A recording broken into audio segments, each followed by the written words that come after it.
Frères et sœurs, je voudrais d'abord vous dire un petit mot de l'histoire de la dévotion à Saint Joseph, et puis insister ensuite sur son insertion dans la généalogie dont on a entendu parler dans l'Évangile, comprendre comment il est juste et comment il est enfin modèle de tendresse paternelle.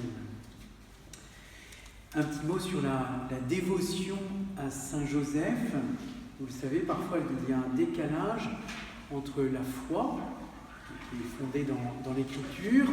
Ce sont les 2 premiers chapitres de Saint Matthieu, les 2 premiers chapitres de Saint Luc, qui nous parlent de Joseph. Donc c'est un terrain sûr depuis les premiers siècles. Pour autant, la dévotion à Saint Joseph, elle s'est développée, déployée beaucoup plus lentement que la dévotion à la Vierge Marie, que l'on vénérait évidemment dès les premiers siècles. On parle de la Vierge Marie. Quant à Saint Joseph, c'est plutôt vers la fin du Moyen-Âge, et spécialement en Occident, et en particulier dans quelques communautés religieuses, en particulier chez les Carmes, que cela s'est développé.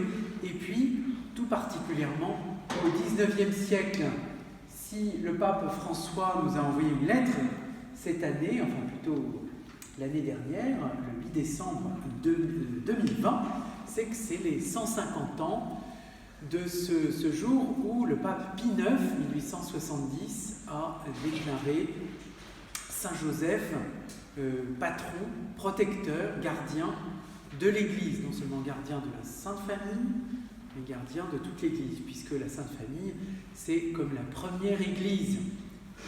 L'Église, ainsi, voit Joseph remplir à son égard le même rôle qu'à l'égard de la Sainte Famille. Un peu plus tard, nous sommes au XXe siècle, après que l'Église ait observé, accompagné, se soit soucié en particulier du monde ouvrier, de l'homme au travail, qui était aliéné par les grandes idéologies du XXe siècle.